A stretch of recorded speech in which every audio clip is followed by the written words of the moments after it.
함께 나누겠습니다.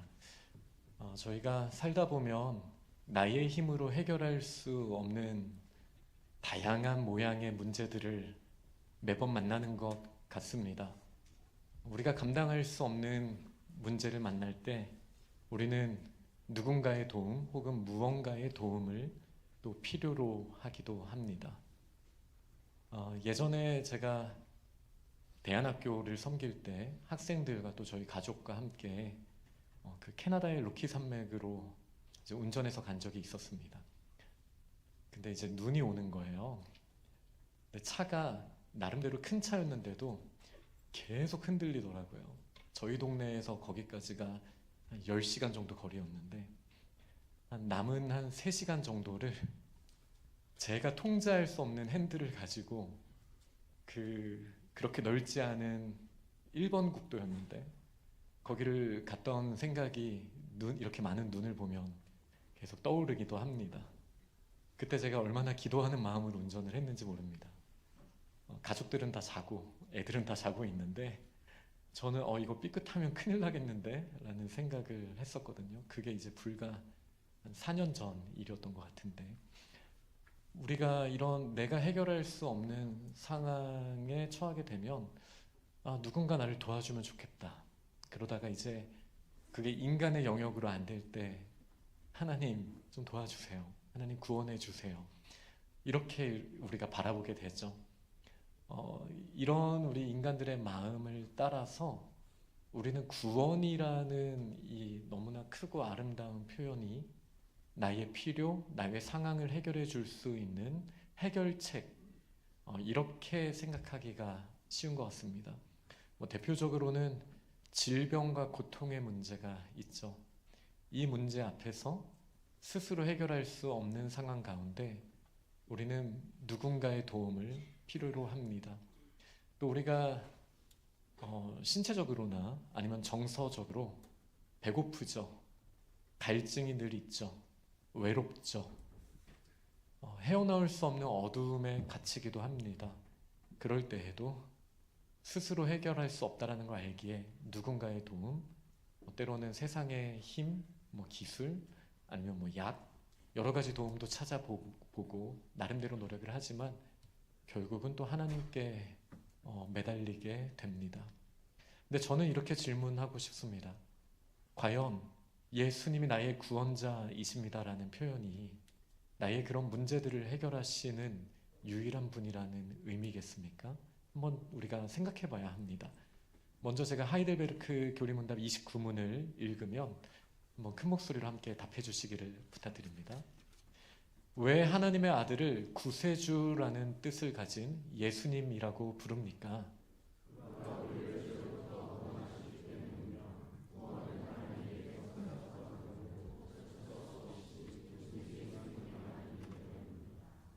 아멘. 오늘 본문의 21절에도 나오는 것처럼 예수님은 구원자라는 뜻을 가지고 있습니다. 구약 성경에서는 여호수아라는 이름이 더 유명한 발음이었죠. 똑같은 이름입니다. 예수와 예수, 여호수아, 다 구세주, 우리를 구원하는 자라는 의미를 가지고 있습니다. 그런데 오늘 본문도 그렇고 이 교리문답도 그렇고 무엇으로부터의 구원인가를 명확하게 하고 있습니다. 오늘 본문 21절을 보면 그가 자기 백성을 그들의 죄에서 구원할 자이기 때문에 그 이름을 예수라 하라 라고 말씀하시고요. 우리 교리문답도 29답에서 죄로부터 우리를 구원하셨기 때문입니다. 그래서 그분이 예수님 우리의 구주이십니다 라는 믿음의 고백을 우리가 하죠.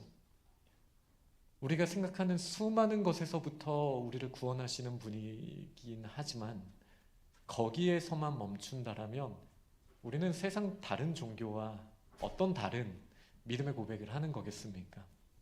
세상의 그 누구라도 나에게 필요가 있고 내가 해결할 수 없는 문제가 있을 때 무엇이든 찾게 되죠.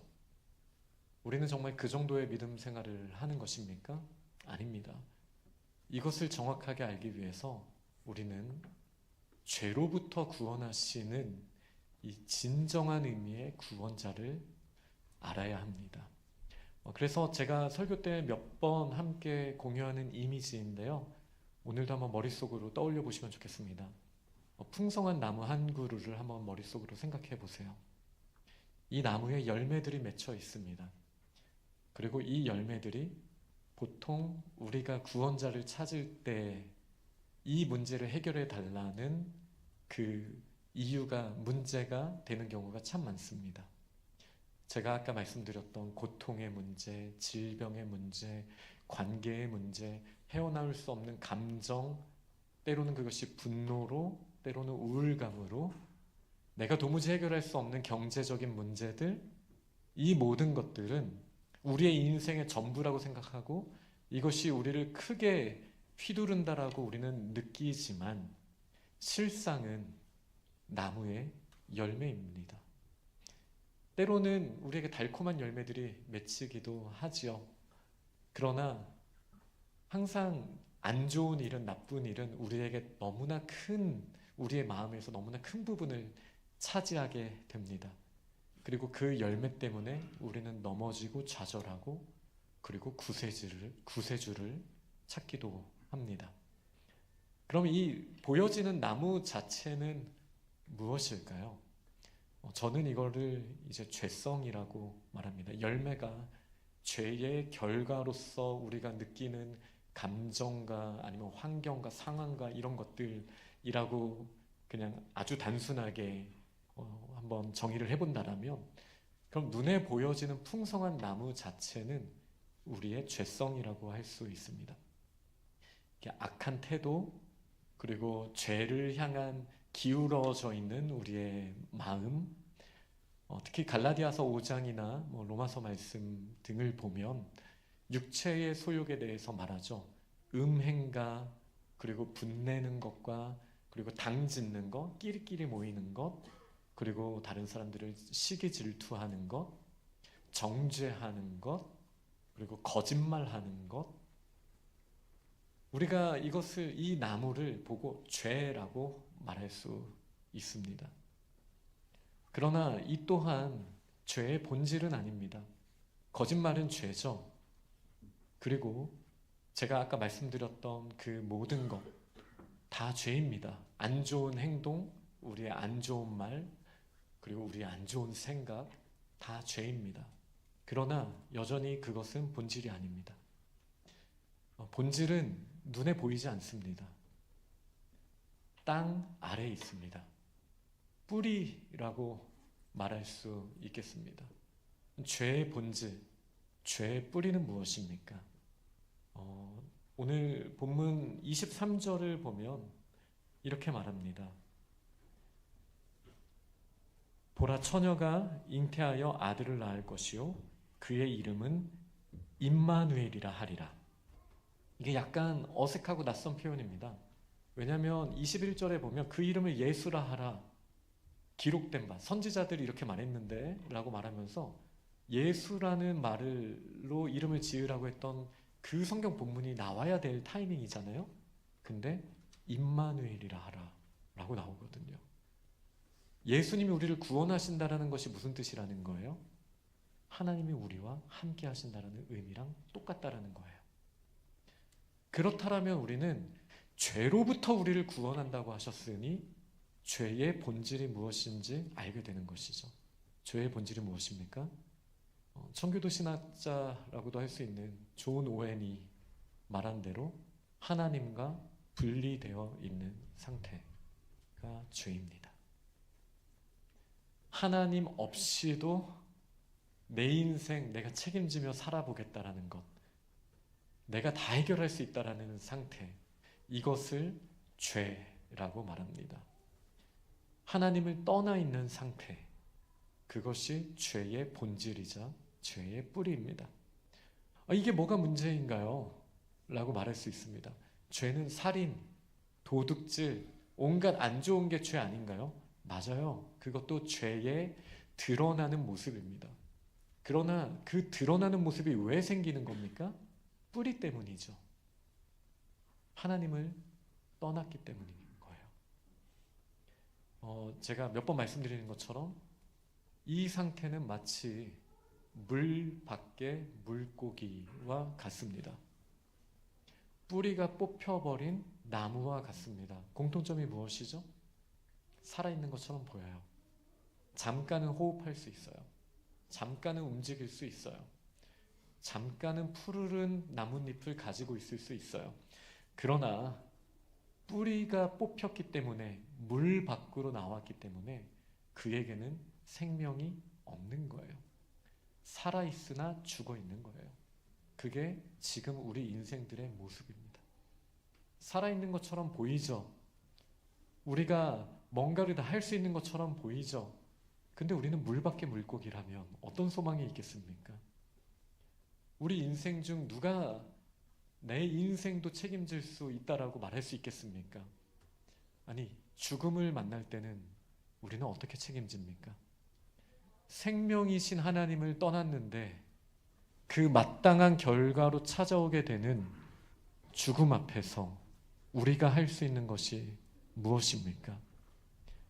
복, 행복, 기쁨, 사랑의 근원이신 하나님을 떠났는데 우리에게 당연하게 몰려오는 좌절하는 마음, 외로운 마음, 그 다음에 저주받은 것 같은, 버려진 것 같은 마음, 그리고 실제로 좋은 일보다 안 좋은 일로 기울어져 있는 나의 인생을 도대체 우리가 어떻게 책임진다라는 것입니까?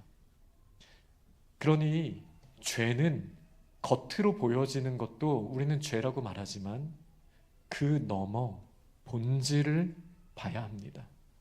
죄는 하나님을 떠나 있는 상태입니다. 하이델베르크 교리문답 30문을 제가 읽으면 함께 큰 소리로 답해 주시기 바랍니다. 그렇다면 성인들이나 자기 자신 혹은 다른 어떤 곳에서 구원과 행복을 찾는 사람들도 유일한 구원자이신 예수님을 믿는 것입니까? 행위로는 유일한 구원자이자 구주이신 예수님을 부인하는 것입니다. 다음 두 가지 중 하나는 반드시 사슬이어야 하기 때문입니다. 예수님이 완전한 구원자가 아니시거나 아니면 참된 믿음으로 이 구원자를 영접한 자들이 자기의 구원에 필요한 모든 것을 그분 안에서 찾고 소유하고 있거나 둘 중 하나입니다. 아멘. 오늘 본문을 이 답을 보니까요, 예수님을 말로는 자랑하지만 행위로는 예수님의 구원을 부인하는 사람들이 있다라는 거예요. 성인들을 의지하거나 이때는 이 하이델베르크 교리문답이 쓰여질 당시만 해도 이제 카톨릭이 이 기독교에서 주류였으니까 마리아를 의지하고 성 누구누구를 의지하여 기도도 해보고 아니면 자기 자신을 의지합니다. 세상에 다른 성인이라고 말할 수 있는 사람을 의지합니다. 아니면 다른 무엇인가로부터 우리가 이 문제를 해결하고자 하는 거예요. 만약에 그런 자세를 가지고 있다면 어떤 겁니까? 유일한 구원자 예수님을 믿는 겁니까? 이 질문을 하는 거예요. 우리가 함께 교회에 나와서 하나님 앞에 간절히 기도하죠. 그 기도에 우리를 여기서부터 건져내 주세요라는 기도를 우리가 한번 자세히 살펴보면 세상 누구나 구하는 열매에 대한 기도이지 않습니까? 하나님, 나의 이 막혀있는 문제 거기서부터 날 구원해 주세요. 끊어져 있는 관계 여기서부터 날 구원해 주세요. 물론 이런 기도도 필요해요. 그런데 정말 그게 하나님의 구원의 꽃이라고 우리가 말할 수 있겠습니까? 그렇게 기도하다 보면 내가 원하는 대로 문제가 해결이 안 되잖아요. 세상을 의지하는 것이죠. 다른 방법들을 찾아보는 것이죠. 그러면서 우리의 믿음이 점점 약해지는 것입니다. 그게 전부라고 생각하는 삶을 살게 되니까요. 한번 욥을 생각해 보세요. 욥의 인생에 질병, 고통, 상실 한꺼번에 찾아왔습니다. 자기가 이해할 수 없는 인과관계로 보더라도 이런 일이 왜 나한테, 이런 열매들이 왜 맺히지? 도무지 해결이 안 되는 거예요. 친구들은 와서 네가 잘못해서 그렇지, 네 뿌리에 문제가 있으니까 그런 거야 라고 막 이야기를 합니다. 이게 받아들여지지 않는 거예요. 우리가 해결할 수 없는 수많은 문제들이 막 펼쳐집니다. 근데 그때 하나님이 친히 욥에게 말씀해 주세요. 하나님께서 주인이시라는 사실을 알려주세요. 창조주, 구세주, 사람의 생각과 뜻과 비교할 수 없는 높이를 가지고 있으신 그 하나님이 욥을 사랑하신다는 사실도 알려주세요. 여기에서 욥의 문제가 해결이 됩니다. 당장 잃어버린 걸 찾아서요? 아니요. 그 고통의 문제가 해결돼서요? 아니요. 진짜 구원이라는 것이 이런 자잘한 문제들이 해결되는 것이 아니라 가장 본질적인 문제, 하나님을 떠나 있었고 하나님 없이도 괜찮다라고 말했던, 말로는 하나님께서 나의 구주이십니다라고 고백을 했지만 우리의 실상을 보면 나의 이 열매, 이 문제들을 해결하기 위하여 세상의 문화를 나의 주인으로 삼고 세상의 돈을 나의 주인으로 삼고 내가 의지하는 다른 사람을 주인으로 삼았던, 여전히 연약함이 있을 수 있지만 욥처럼 하나님께서 진정 어떤 분이신지를 드러내실 때 다른 무엇에서부터 나를 구원하시는 분이 아니라 죄로부터 나를 구원하시는 분, 하나님으로부터 떨어져서 나름대로 잘 살아보겠다라고 살아왔지만 이제는 나를 구원하신 하나님의 그 너른 품 안에서 평강을 누릴 수 있는 그 믿음의 단계로까지 우리가 나아갈 수 있기를 간절히 소망합니다. 나무를 생각해 보세요. 열매 안 좋은 것들이 막 맺힐 수 있습니다. 우리의 인생을 보면 그렇습니다. 이것은 이 열매가 나라는 개인의 나무이기도 하지만 내가 속해 있는 공동체에서도 열매들은 맺히기 때문이에요. 내가 잘못하지 않았어도 욥처럼 상상할 수 없는 고통과 이해할 수 없는 어려움들이 찾아옵니다. 욥의 친구들처럼 너 자신을 돌아봐, 너의 뿌리에 문제가 있어, 아무리 100번 고민해봐도 그 문제 해결되지 않아요. 사탄은 우리가 열매에 집착하게 해요. 이 문제만 해결하면 너 행복할 거야. 정말 그렇습니까? 하나님께 문제를 두고 간절히 기도했어요. 그리고 어떻게 그 문제가 해결됐어요. 그러면은 괜찮아지는 거 맞습니까? 다음에 비슷한 사건만 일어나도 더 크게 낙담하고 상실감을 느끼는 게 저희들의 모습이지 않습니까? 저희가 잘못된 해결책을 구하고 있는 거예요. 세상 사람들 누구나 해왔던 물 한 접시 떠놓고라도 빌 수 있는 그런 마음으로 우리의 구주 하나님 앞에서 우리도 세상이 구하는 것들을 혹시 구하고 있었던 것 아닙니까? 열매가 아닙니다. 보여지는 나무가 문제가 아닙니다. 우리에게 보여지는 나무, 어떤 안 좋은 습관들이 있어요. 거짓을 자꾸 말하고 안 좋은 생각을 하고 부정적으로 다른 사람을 비난하는 말을 뒤에서 하고 온갖 안 좋은 계획들을 하고 있는 저희들의 모습이 누구보다 우리 스스로가 알잖아요.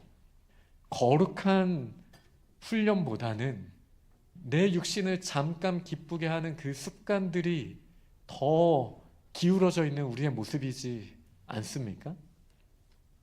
그렇다면 우리가 이 문제를 해결하기 위해서 성공하는 사람들의 7가지 습관 훈련을 하면 됩니까? 어떻게 해야 되는 거예요? 마찬가지예요. 열매만 본다고 문제가 해결되지 않아요. 나무만 본다고 나의 성향, 나의 문제가 뭐지? 나의 죄성이 어떻게 드러나지? 나의 태도는 어떤 문제가 있지? 나의 표정, 내가 다른 사람들을 대하는 태도, 자꾸 나무만 보잖아요? 해결이 되나요? 세상에 수많은 답들이 펼쳐져 있죠. 아니요, 그렇지 않아요. 답이 뭐예요? 예수 그리스도는 우리를 죄에서부터 구원해 주시는 분이세요. 우리의 뿌리를 봐야죠. 뿌리를 봐야 돼요. 내가 하나님의 임재보다, 하나님의 그 높으신 뜻을 구하는 것보다, 하나님의 아름다우심 안에 거하는 것보다 더 의지하고 있는 것이 무엇인가 살펴봐야죠. 내가 혼자 있을 때 내가 간절히 사모하는 것이 정말 하나님과의 교제인가? 세상적인 것인가? 스스로 돌아봐야죠. 그리고 그 뿌리에 대해서 하나님, 여전한 하나님 없이도 된다고 착각하는 저를 불쌍히 여겨주세요.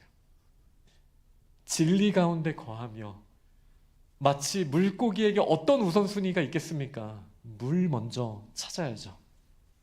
뿌리 뽑힌 나무는 다시 심겨지는 것 외에 어떤 소망이 있겠습니까?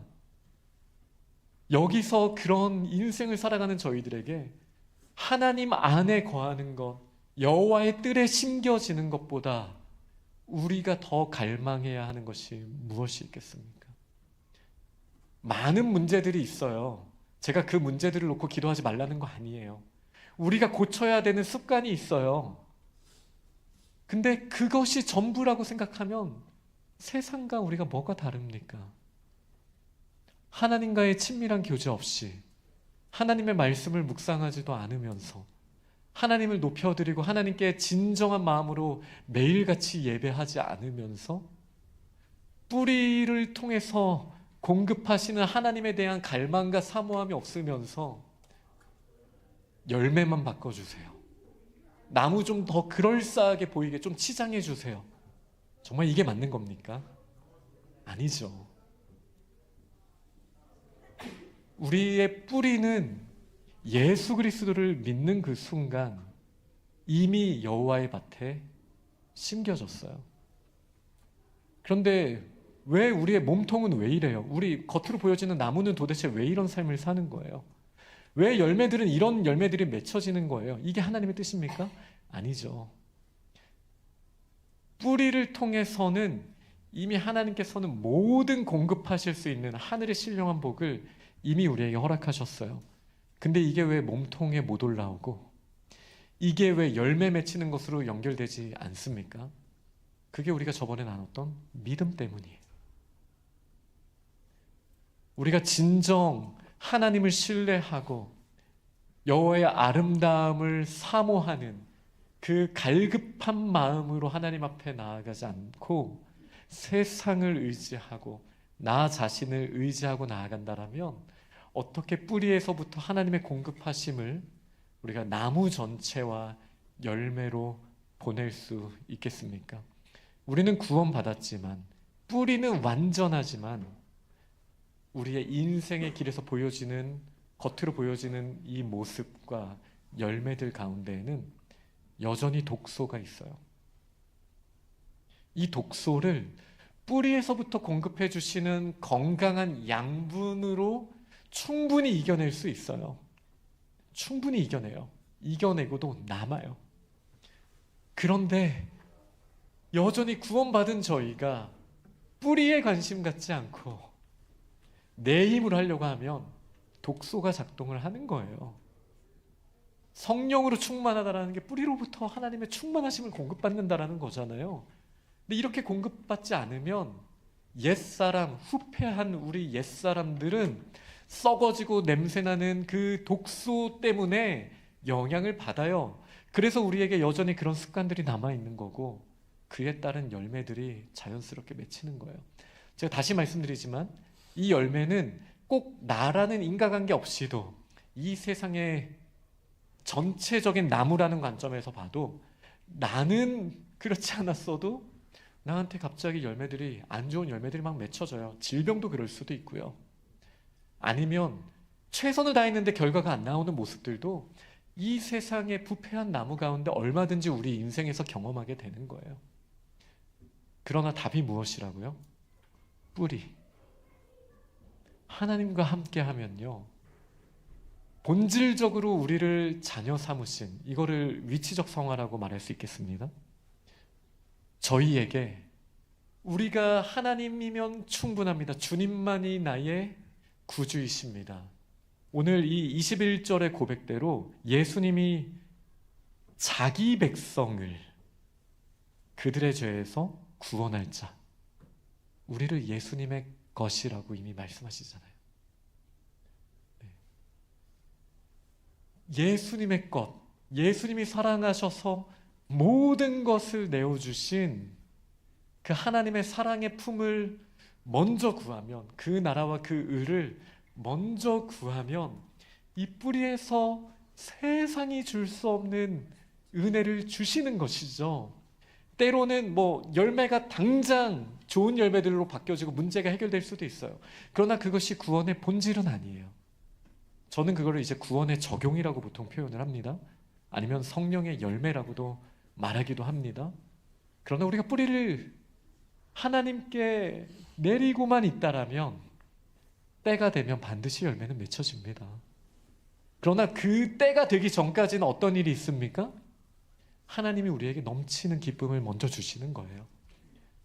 비록 무화과 나뭇잎이 마를지라도, 나에게 소출이 없을지라도 그것 때문에 내가 행복한 게 아니라는 걸 깨닫게 해주세요. 모든 문제가 그런 게 다 있으면은 정말로 마음의 평강을 누리십니까? 빼앗길 수 있는 것으로 내 인생의 모든 것을 건다면 얼마나 불안한 삶을 우리가 사는 것입니까? 우리가 계속 말하지만 그 무엇도 하나님의 사랑에서 우리를 결코 끊을 수 없습니다. 그러니 하나님의 너른 품 안에 있는 저희들에게 고난의 순간이 찾아오고 어려운 일들, 그 쓰디쓴 열매, 나라는 나무를 바라보며 이 외양을 보며 정말 답이 없구나 라고 말을 하며 세상의 주인들을 찾아갔던 저희들이었지만, 오늘 말씀을 통해서 자기 백성을 그들의 죄에서부터 구원하신 예수님으로 말미암아 우리가 예수 그리스도를 바라보고 또 의지하며 나아갈 때 그곳에서부터, 뿌리에서부터 우리의 나무라는 외형이 바뀌게 될 줄 믿습니다. 열매들도 그렇게 바뀌게 될 줄 믿습니다. 이제 말씀을 맺도록 하겠습니다. 지난 목요일, 금요일 두드림 집회를 통해서 우리 귀한 지체들이 참 큰 은혜를 받았습니다. 나중에 작불 유튜브 가시면 그 예배 집회 말씀 들어보실 수 있거든요. 저도 첫날은 유튜브로 말씀 그 집회를 들었고요. 첫날 집회에 대해서는. 그리고 둘째 날은 아내와 함께 참여해서 또 하나님의 큰 은혜를 누렸습니다. 너무나 은혜로웠어요. 근데 이제 강사 목사님이신 저희 교단 찬양교회 노승환 목사님께서 이런 말씀을 하셨어요. 어떤 섬김에 있어서 희생이 요구되는 섬김에 있어서는 두 가지 요소를 우리는 항상 생각해야 된다라는 말씀을 주셨는데, 그 중에 하나가 아픔입니다. 아픔이 없는 섬김과 헌신, 희생이 어디에 있습니까? 그건 당연히 찾아오는 거예요. 그런데 다른 하나가 기쁨이라고 하시더라고요. 진정한 섬김은 이 둘의 적절한 조화가 있는 거예요. 내가 아프지만 기쁨이 더 커서 이 아픔을 감당하면서 헌신하고 희생하는 것이죠. 그러면서 헌금도 그런 거고 우리의 다른 섬김도 아픔과 기쁨을 하나님이 같이 주시는 거다라는 말씀을 주셨어요. 근데 저는 오늘 본문을 준비하면서 자기 백성을 죄에서부터 구원하시기 위해서 우리에게 구원하시기 위하여 주님이 당하신 그 아픔, 상상할 수도 없는 아픔이거든요. 원래 높은 곳에서 떨어지면 아파요. 되게 아파요. 근데 가장 높은 분이 가장 낮은 곳에 떨어지셨으니 얼마나 아프셨을까? 전지전능 전선하신 분께서, 그 말은 원하시는 것이 항상 선하고 그것을 다 충족되는 간극이 없는 분이라는 뜻이에요.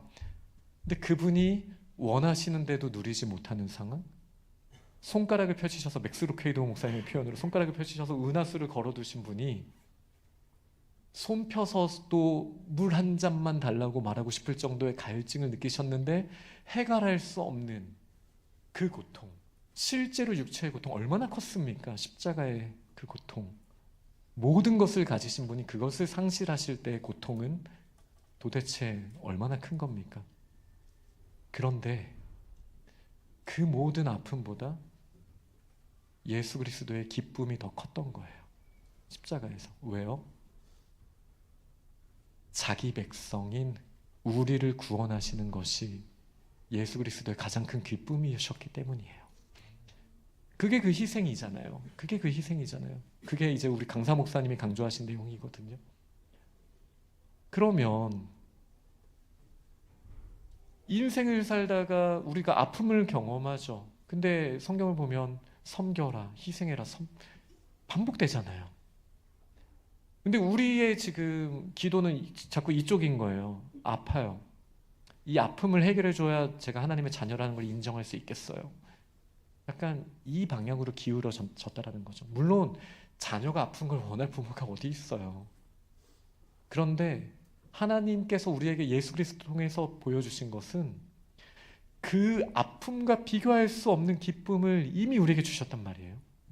아들과 함께 모든 것을 주신 예수님이 우리에게 넘치도록 이미 부어주셨는데 그 복, 뿌리, 하나님과의 관계, 누구도 빼앗을 수 없는 선한 것을 꿈꾸고 이제 전지전선 전능하신 하나님을 의지하여서 하나님이 기뻐하시는 사랑과 생명의 풍성함을 구하는 자리로 우리를 위치적 성화를 허락하셨는데 매일의 삶 가운데에는 여전히 세상의 열매, 보여지는 삶, 남들에 대한 시선과 그 모든 것들에 우리의 모든 걸 빼앗겨 있고 그러면서 우리가 구하는 것도 세상에 다른 누구나 할 수 있는 누구에게라도 다급하면 할 수 있는 하나님 이거 해결해 주셔야 돼요. 이거 안 하시면 저 진짜 아닌 것 같아요. 하나님 없는 것 같아요. 여기에만 매몰되어 있을 때에는 사실은 우리가 어떻게 뿌리에서부터 하나님이 공급하시는 그 충만하신 은혜를 누릴 수 있겠습니까? 뿌리에서 우리의 인생에 적용되는 그 놀라운 힘은 오직 믿음으로만 되는 거예요. 이미 허락하신 그 약속이 우리의 삶에 적용되려면 믿음으로 하나님이면 충분합니다. 예수 그리스도의 그 사랑, 예수 그리스도께서 베푸신 그 은혜면 저는 충분합니다. 하나님께서 저에게 감당할 수 있는 시련만 주시는 걸 알기에 지금 저에게 어려움이 있지만 제가 정신 차리고 세상과 타협하지 않고 선을 행하고 사랑을 선택하며 아버지가 예수 그리스도께서 감당하셨던 그 기쁨과 아픔의 길을 저도 더 넘치는 기쁨으로 이번에 감당할 수 있는 힘을 더하여 주옵소서. 이렇게 구하며 나아갈 때 이제 점차 우리는 더 강한 나무가 되고 우리가 맺는 열매들은 하나님이 기뻐하시는 열매들에 더 가까워질 줄 믿습니다. 그렇게 믿음으로 죄에서부터 우리를 구원하셔서 이미 완전한 뿌리를 허락하신 주님 앞에 이 믿음으로 양분을 받고 풍성한 잎사귀와 열매를 맺게 되는 우리 귀한 믿음의 사람들이 다 되시기를 간절히 축원합니다. 아멘. 네, 오늘 말씀을 기억하면서 함께 기도하실 때에는 하나님 자꾸 열매 보고 세상에 바람을 받던 제가 뿌리에 이미 모든 완전한 것을 주신 그 하나님의 약속을 믿고 그 믿음을 통해서 주님의 것을 날마다 풍성하게 공급받고 기쁨이 더 넘치게 하여 주옵소서. 세상의 그 어떤 아픔과 고통보다 하나님이 나를 자녀 삼아 주신 그 기쁨이 더 큰 줄 믿어지게 하여 주옵소서. 이렇게 결단하며 간구하며 하나님 앞에 나아갑니다.